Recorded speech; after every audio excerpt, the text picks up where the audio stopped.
Christian McCaffrey has returned. I have returned as well. Man, the bye week is officially over, but the vibes are still high as the San Francisco 49ers get prepared to play the Bucks with what looks like Christian McCaffrey back in the fold. We got a lot of updates today, a lot of players coming back. Well, obviously, we had a trade yesterday, all kinds of stuff going on. So let's talk about it all right now. It's good to see you guys. I haven't seen you in a couple days now. So let's get into it. All you guys already know what to do. Drop an SDS in the chat. Let's talk about it.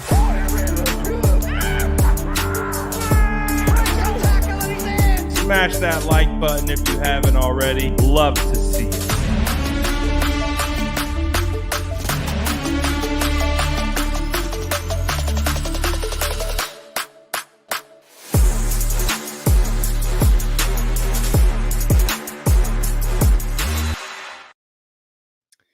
What is going down, Sourdough Squad? Good to be back with the gang. Man, it's been a minute. When was the last time we went live? I think the last time we went live was Thursday. So it's almost been a week, but we are back in the driver's seat. Good to see all the squad. Obviously, enjoyed the bye week myself, went away with the family. We had a phenomenal vacation, a nice getaway, absolutely beautiful. But before we get into any of that, shout out to TickPick for sponsoring the channel, sponsoring this live. And you guys already know, especially if you're going to the game in Tampa, tap in with TickPick. Use my code SF9ers to get up to $25 off. Already the cheapest tickets out. Then you get the discount. Why not? Go into the link in the description. Get all that good stuff. So, man, feels good to be back. Honestly, phenomenal vacation with the family. We went up to Fort Bragg. I don't know if you guys are familiar with that area, North Coast.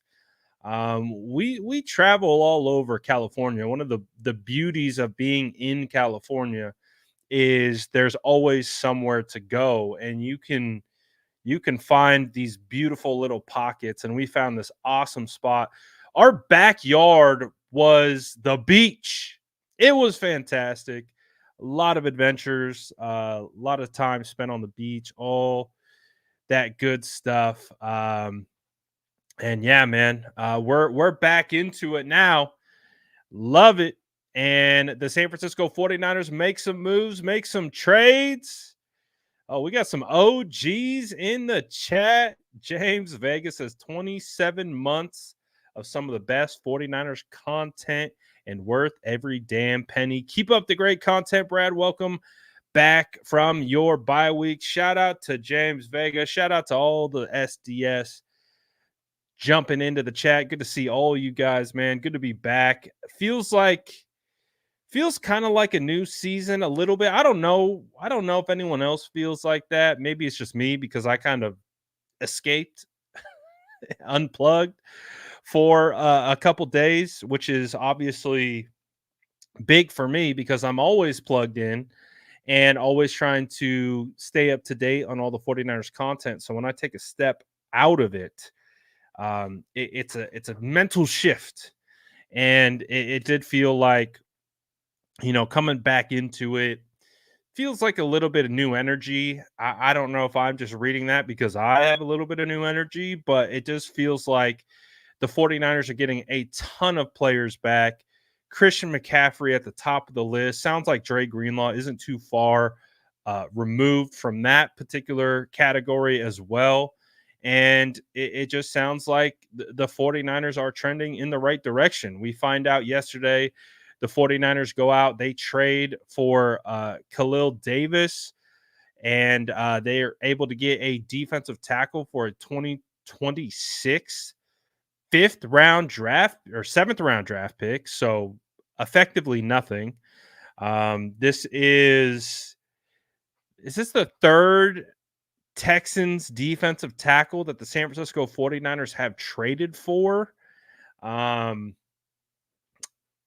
within like the last 4 years. It feels like it because we had Omenahue that we traded from the Texans. That was a 5th-round draft pick. This past offseason, we got Malik Collins for a 7th. And then now they get Davis for a 7th. So 49ers seemingly like to go to the Texans to get their defensive tackle depth. Obviously, we know the Charles Omenihu trade turned out to be a huge hit. Malik Collins, I think, has been phenomenal considering the fact he only cost a 7th-round draft pick. And now you're going to get Davis into the mix, who costs a 2026 7th. So I know it wasn't a big splash. We didn't get the Azeez Ojulari. We didn't get a big wide receiver or anything like that. But honestly, I didn't expect the San Francisco 49ers to really go crazy at the trade deadline. And especially, too, when we're kind of looking at all the players that are returning. Yetur Gross-Matos had his practice window opened up today. So Yetur is kind of like a trade deadline piece, if you really think about it. Yetur has been hurt for a good portion of training camp, a good portion of this season, obviously coming off IR. Now, at least has his practice window open. And, we've talked a lot about Yetur Gross-Matos, specifically on this channel, just because of the upside in which we think he can fill, especially in regards to being a kind of tweener edge defensive tackle guy. He can rush from the outside, but he can also rush from the interior. He's a quality base down guy. So hopefully Yetur is a guy that you can rely on, and that's a get, right? So you get Davis, who you traded for. You now get Yetur Gross-Matos back into the fold.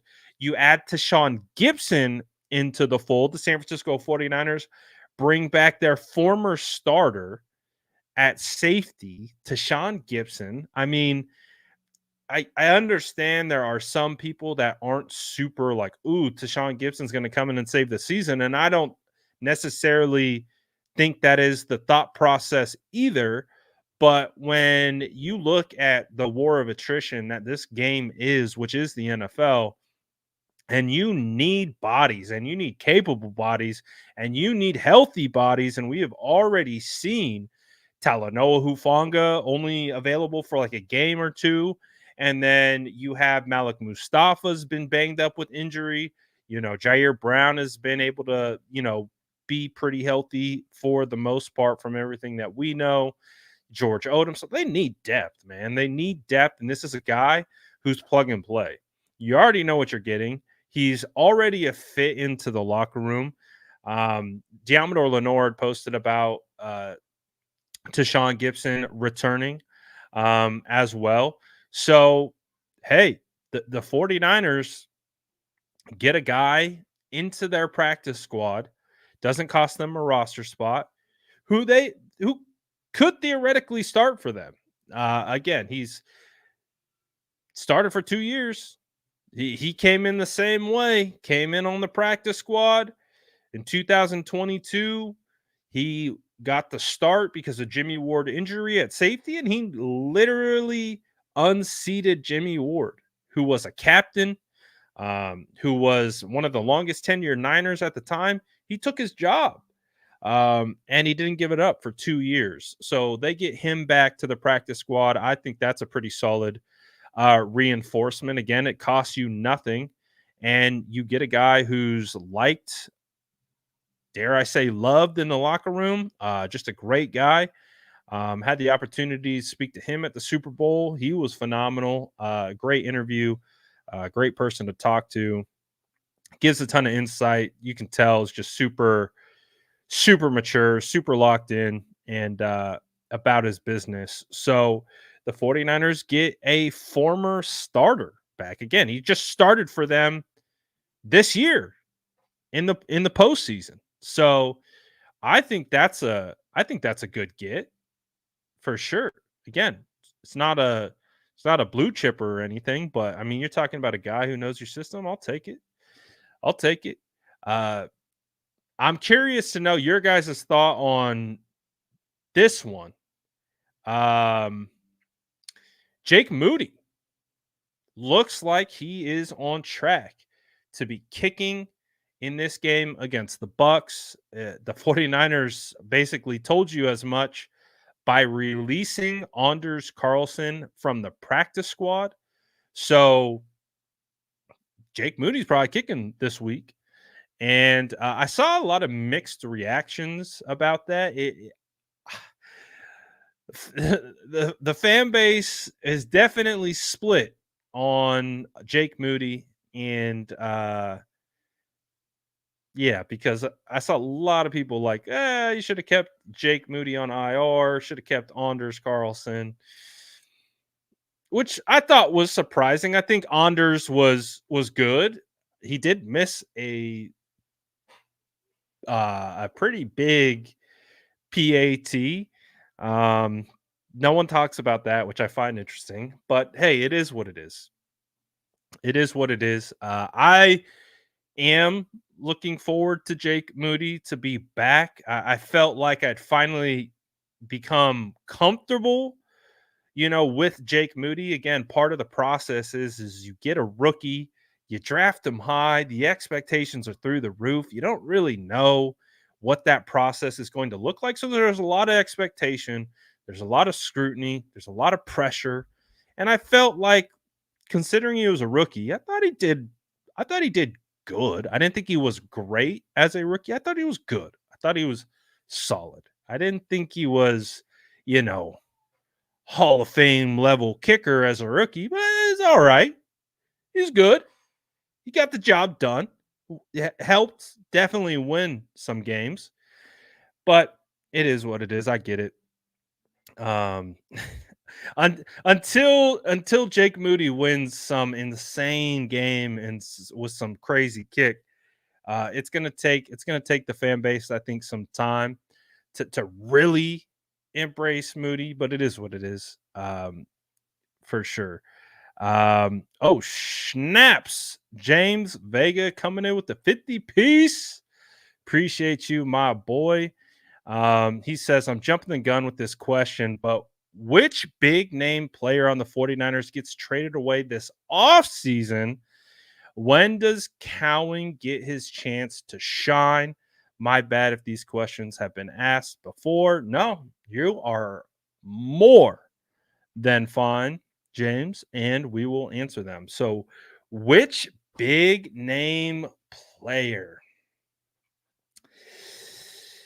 I I think I have an idea of who that player is going to be. I think we kind of saw a video today. So Deebo Samuel on his Bleacher Report podcast had mentioned that John Lynch had gave him a call in the middle of of the trade deadline, so like 2 hours before the trade deadline. And he was talking about how he was like spooked. He's like, why is John Lynch calling me at the trade deadline? Because I think the 49ers have had real conversations about trading Deebo Samuel, especially in this past offseason. And I think that's obviously a PTSD reaction, because if Deebo was secure in his place on the team, getting a call from John Lynch on the trade deadline wouldn't shake you, like wouldn't rattle you, because you're secure. You know that you're not going anywhere, right? So I think that kind of paints the picture of just like kind of Debo's mindset of where he really stands with the team. I think the team loves Deebo. I think Kyle likes Deebo a lot. I think Debo's a big part of this organization. But I think we also know the contract stuff is coming up, and that's the business side of football. And that's where we see moves are made, right? You saw it with Eric Armstead. Eric Armstead got cut, released outright. Um, didn't even get anything for him. So, and that was contract related with Deebo Samuel. He's playing in the final year of his deal that has guaranteed money on it. He won't have guaranteed money coming. So he'll be in that CMC Trent Williams territory, where he's got years left on his deal. He just has no guaranteed money left on his deal. And that's typically when deals get ripped up, restructured, or moved off of. So I would assume that because of his contractual situation, is likely going to have him being almost like a sign and trade, like you see in the NBA, where the 49ers own his rights and they're not going to let him go for nothing. So, what they're going to probably try to do, rather than extending him to a big time contract at 28, 29 years old, they will probably try to trade him in the offseason, try to recoup whatever team is trading for him. Will have to sign him to a contract. So at the top of the list, that's the name that comes to my brain, just because of, like I said, the contractual situation. Um, and, the 49ers, gearing up for what will likely be another slugfest in a contract negotiation, this time in the form of Brock Purdy, now at the franchise quarterback level. So it'll be interesting to see how it all goes. But that's where the logic in my brain goes. Like, I don't necessarily I'm fine with Deebo being on the squad. I got no problems with Deebo. Um, I think he's been a quality player for the San Francisco 49ers, and he's had some insanely big moments for this team. So I got nothing against Deebo. Um, Obviously, I also understand the business side of it. I understand the money element, which is probably what happens. So we'll see. We'll see with what happens with that. And the second question is, when does Cowan get his chance to shine? That's a great question. I think Cowing has shown nothing but ability when given the opportunity, whether it was in training camp this offseason or preseason or in the opportunities that he's gotten in the regular season. That's just the thing, though. Kyle needs to call his number, and he needs to get him out there and needs to get him those opportunities. And we know the ball has a very interesting way of finding the playmakers. It's not, they don't force feed guys. They have a plan. They have the scheme dictates who gets the ball, not the players. In Kyle Shanahan's offense, at least up until now. So we'll see. We'll see when Cowan gets his opportunity to go. But I would imagine that we will see Cowan this year, and you know, uh, we will be able to get him involved towards the end of the season. Interesting. I just seen this. Baker Mayfield was a non-participant in practice today. So that's interesting. No Baker Mayfield practicing today. I guess he's dealing with a toe. So a bit of a toe injury for Baker. So I don't know if I would be shocked if Baker doesn't play this week against the 49ers. Um, but we'll see. We'll see. Who's the Bucks backup quarterback? There's no way it's still Blaine Gabbert. Is it Kyle Trask? It's Kyle Trask. Kyle Trask is not good. So if Kyle Trask has to go, uh, you might have to pencil in a W for. No disrespect to Kyle Trask, but yeah, just not a great quarterback. But yeah, so we'll see. We'll see. Again, shout out to James. Appreciate the super chat, man. Appreciate all the awesome words. Appreciate all the support. 27 months, a member of the Sourdough Squad. Man, that's crazy. 27 months. Love it. Love it. Let's see. Let's get into some of the other news. There's a lot of stuff. We talked about Jake Moody. Jonathan Feliciano returns. Jonathan Feliciano has his window opened from the practice squad, or excuse me, injured reserve. So Jonathan Feliciano, again, has 21 days to be activated to the active roster. Doesn't mean it's going to happen this week.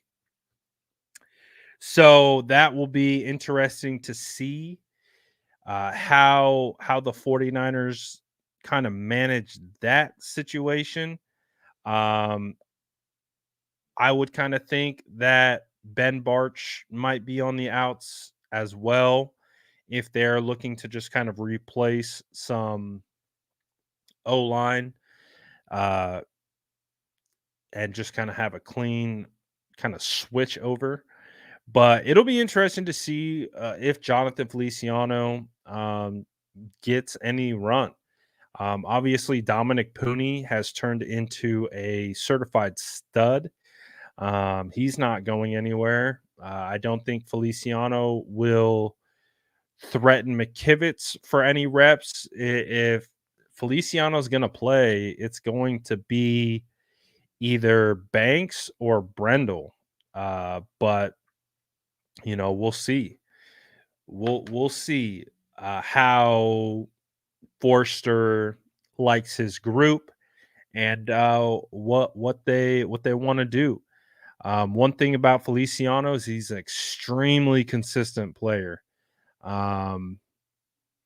That's why it was really tough that he exited in the Super Bowl early on, because he was a very reliable player. Because you know what he's going to do, you know where he's going to be, and he's going to execute it. That's one of the things that he brought to the table, and why he was able to be the starting offensive lineman throughout the playoffs. You know, so we'll see what if he plays, where he plays. Um, but I don't know. We'll see. I would say, if based on my assessment of the offensive line this season, if he has any kind of like, which spot would it be, center or left guard? Uh, I actually think he could see. I actually think he could see left guard snaps before he would see center snaps. Um, I think I think Banks has been good in spots. I think Banks has been inconsistent this year. Um, and again, that's one of the prerequisites of being a good offensive lineman, is you got to be consistent. And Banks, although has ability, although can do it, we've seen him do it. Just been a little inconsistent this year. So uh, if I would see Feliciano entering the lineup, it would probably, from my view, just my assessment, it would be first through the left guard spot. But I actually don't necessarily see them making a change. But if it ever got to that point, that's where I would see it happen. We'll see if that happens, but I actually anticipate it would take it would take Banks having a really bad game, and potentially two really bad games um, to see that happen. So Jawan Jennings has returned to practice. He was a limited participant today, so it's great to see Jawan Jennings back in the fold. Um, him being out was crazy. When the 49ers were already down, Brandon Ayuk, so they had to rely on Ricky Pearsall a lot. So Juwan Jennings is coming back. Kevin Gibbons didn't practice today. Chris Conley didn't practice today. And Charvarius Ward didn't practice today, man. Just absolutely gutted for Charvarius.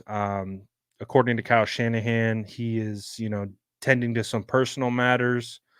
And I would have to assume that Ward won't be playing this week. And, he needs to take all the time he needs to take. Right now, the number one priority for Charvarius Ward needs to be his family, needs to be his mental health, needs to be um, where his roots are with his family. And so, if that means not being able to go against the Bucks, then full support. Um, Absolutely terrible situation that played out with his daughter. Just a tough one. And again, no one should be rushing him back. No one should be expecting him to rush back. He's got to get right. He's got to be right.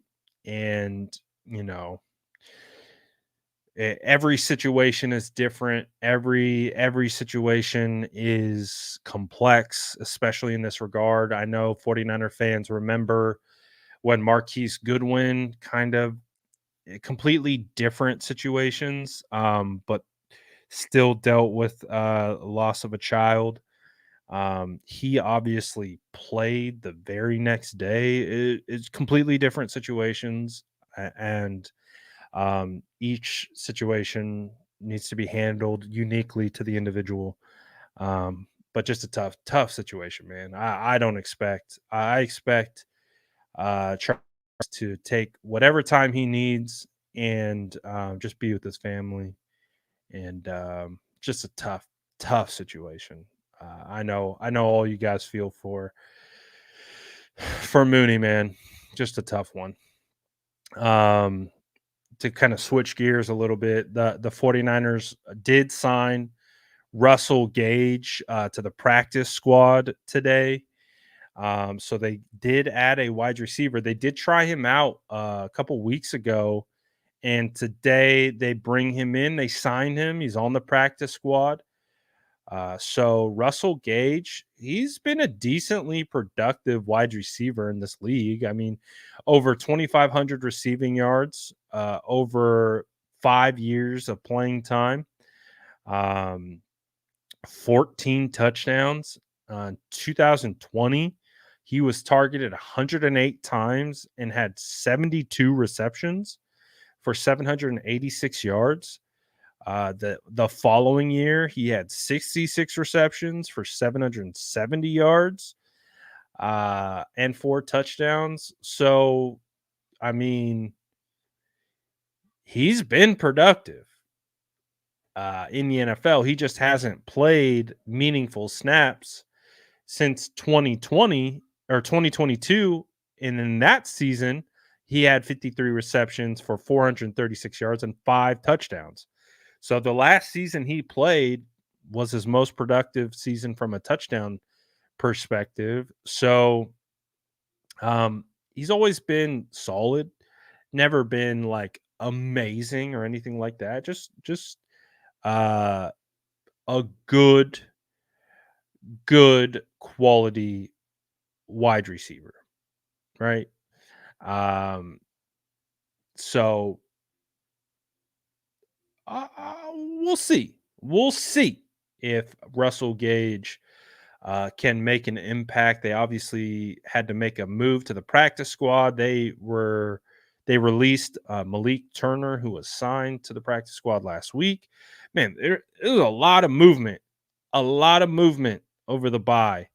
Um, just a lot of things happening. And then obviously we talked about it at the beginning, but Christian McCaffrey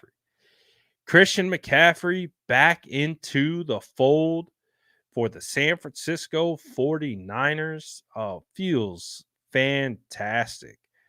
Watching some CMC clips earlier today and just getting again being able to see him And, I think I don't know if anyone's forgotten what CMC's capable of, but I just hope I just hope with CMC that he's 100%. And I actually expect that to be the case. I do not expect CMC or the San Francisco 49ers to put Christian McCaffrey out on the field if they didn't feel he was 100%. So I am definitely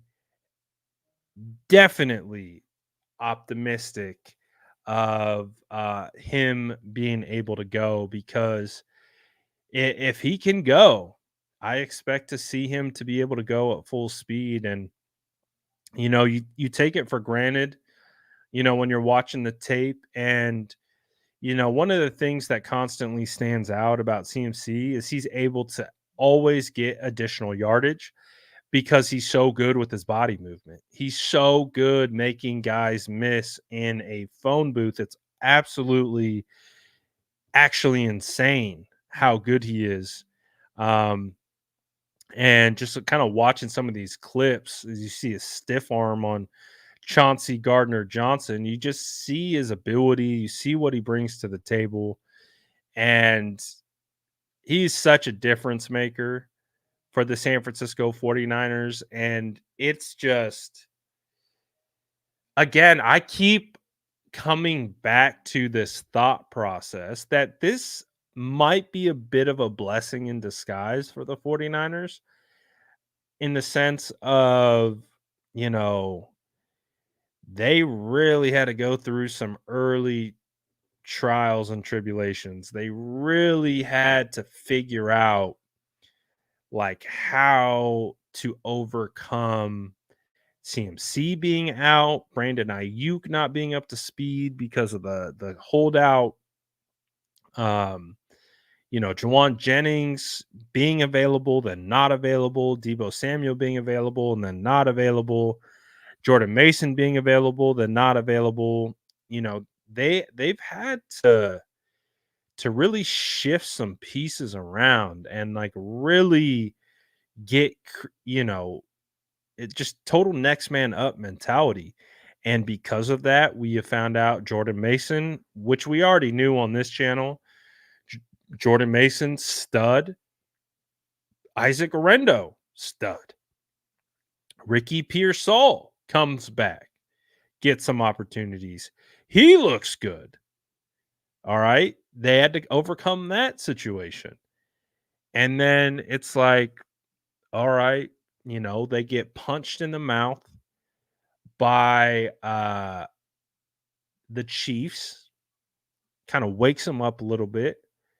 And then they come out and have a convincing win against the Dallas Cowboys. Could have been even more convincing if they just played a little bit better down the stretch of that game.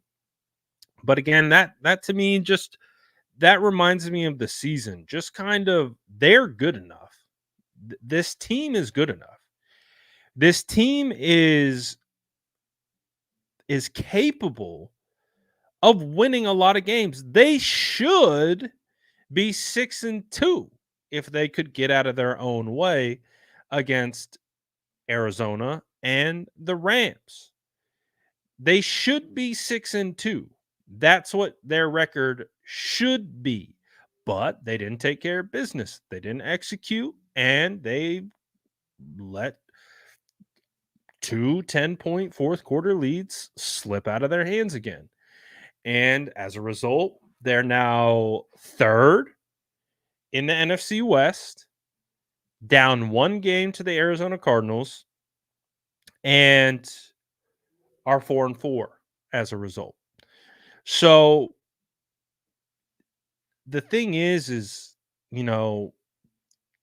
players treat losses like lessons. They really try to take take the L's and see what they can learn from them, see what they can improve on, see what they can.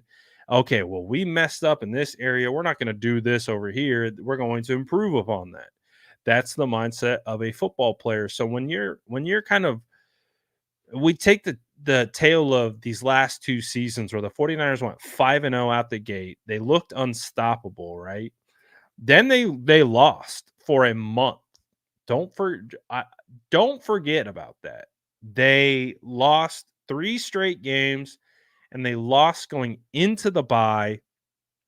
And so it's they had 4 weeks of bad taste in their mouth. And they were able to kind of get it back on track. Now, it got back on track. Wasn't as smooth as the first 5 games of the year, but the difference is they were hot at the beginning of the season. I would much prefer the opposite. I would much prefer that they are disjointed, trying to figure it out, trying to see what pieces work, and just correct some things in the early portion of the season. And so by the time they are ramping up towards getting into the playoffs, ramping up towards seeding, they start playing at their highest level. They start getting better and better and better at the right time so that when they are getting ready to head into the playoffs, they're peaking. That's the hope, because last year they peaked really early and it was like, oh, we're just trying to get back to what we were at the beginning of the season. And, then you run into the Ravens and the Ravens take your lunch and you're just trying to get it back. So, and those 2 playoff games, they were tale of 2 halves with those ones. So, they were trying to stay afloat, it felt like almost at the end of last year. Whereas this year, you know, we got some fans who are like, they're ready to pack it up, after the Chiefs game. They said the season's over. It's cooked. There's no way the 49ers will be able to recover from that. And while I understand it, because that game was that bad, that was a bad game. There's no way to sugarcoat it. It was a bad game. A bad game mixed with a ton of PTSD is not a good combination for this fan base. So I understand it. But the silver linings are this team has an opportunity to get hot at the right time. And that's really what it's all about. You know, Uh, it's not about being the regular season winner. It's not about having all the accolades in the regular season. Yeah, it's great you know, having those things, but we all understand what it is. If the team isn't holding a Lombardi at the end of the year, I don't think fans are going to be happy about that. So, what the focus needs to be on is getting hot at the right time. And I do think that this buy is going to present a great opportunity for this 49ers team to be able to kind of reset a little bit. There wasn't I think if there's any team in the NFL that needed this bye week, I think it was the 49ers. Um it's just been a weird year. Weird start to the year. Obviously how the year ended wasn't great. And it all just kind of rolled into a lot of issues, injuries, freak accidents, and they can't get out of the loop, right? They're stuck in the flow of the season. If they lose, they're getting ready for the next week. They can't disassociate and kind of reset and then re-enter. They're in the loop. So the buy allows them the opportunity to disengage, kind of get back to even, and then come back energized and ready to go. So my hope that's what we see against the Bucks. I hope that we see a 49ers team that is charged up, looks fresh, executing at a high level, um, playing clean ball. Like, I really think that's what we should be looking for from the San Francisco 49ers. Not necessarily that, they need to just come out here and whoop everyone's tail. Obviously, you would love to see that. For me, I just want to see them play clean. I want to see them play complementary. I want to see them execute. I want to see less penalties. I just want to see them play good football. And if they can just do that, if they can just play ball and reduce penalties, reduce turnovers, reduce, broken plays, just play clean. Um, this is going to be a good football team. That's the crazy thing. Just like just like the comment says, haven't played clean game yet in 8 games. They haven't. It's been 8 games. They haven't played a complete game. They haven't played a complete game of execution from wall to wall, all 3 phases.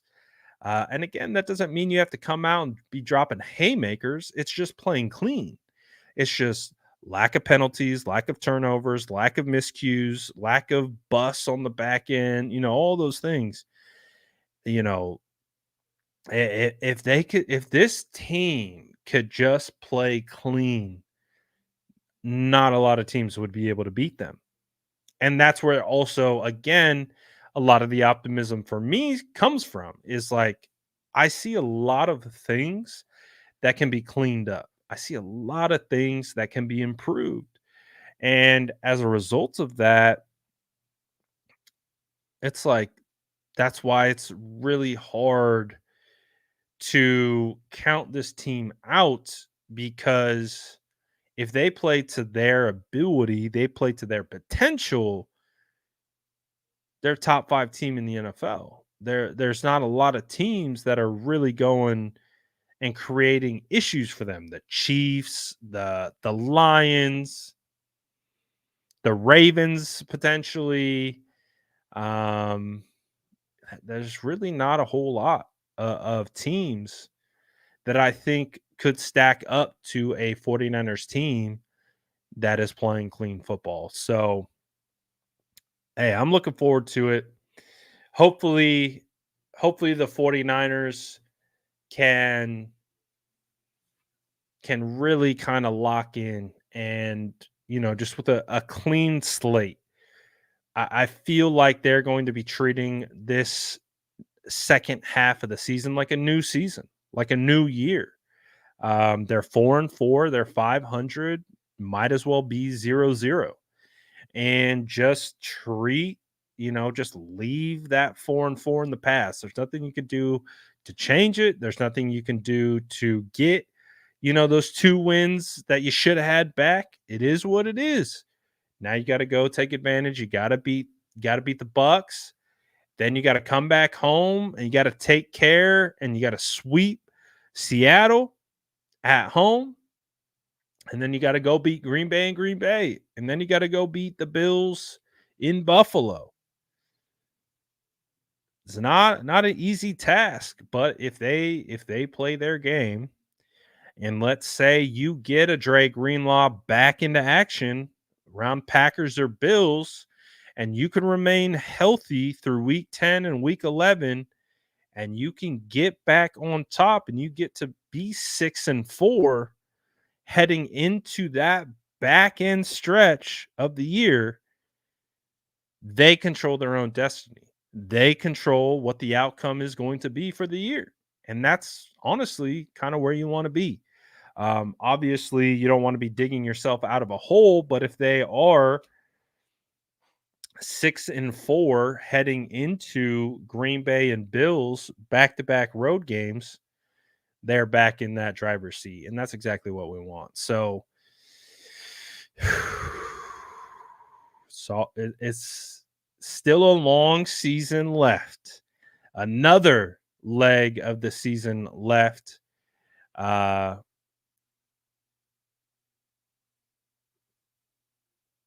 Sorry to burst your bubble. Niners isn't getting past winning the wild card this year. They failed to get real help before the deadline. Epic fail. Well, I respectfully completely disagree. And I think multiple facets, because I think if you want to talk about help before the deadline, they got a lot of players back. They got Christian McCaffrey back. That's some help. Jake Moody's coming back. It sounds like Jonathan Feliciano is coming back. Juwan Jennings is coming back. They got a defensive tackle at the deadline. They brought back Tashawn Gibson. They signed Russell Gage. Yetur Gross-Matos is on his way back. So it's quite a bit of players being added back to your roster. So yes, they didn't make a splash, but they shouldn't need to make a splash because they have the talent on the roster. That's the other thing. It's like, that's what I just got done saying, is that if they just play their brand of ball and they play clean, they can get their stuff together. They're winning football games. So, they just got to get it together. That's really what it comes down to. And I think getting, the reigning offensive player of the year in the NFL back might make things a little better. So we'll see how it goes. But I'm optimistic on this one, that I think hey, we'll see. Remember last year, 49ers came out of the bye, flew to Jags, early window start, and they cooked the Jags. So we'll see what they do with the Bucks. Bucks played a gritty game against the Chiefs this past week. We'll see. You got to play the game. Game isn't won on paper, so that's why we play. But I appreciate everyone for tapping in, as always. Good to be back. Miss you guys. Glad to be able to be back talking 49ers football. Not going to lie, it was a nice break. But I'm ready for the 49ers to get a win and be able to get this thing back on track. Appreciate all you guys. Grab your cookies on the way out if you need them. Smash that like button if you haven't already. And I'll see you guys tomorrow. Peace.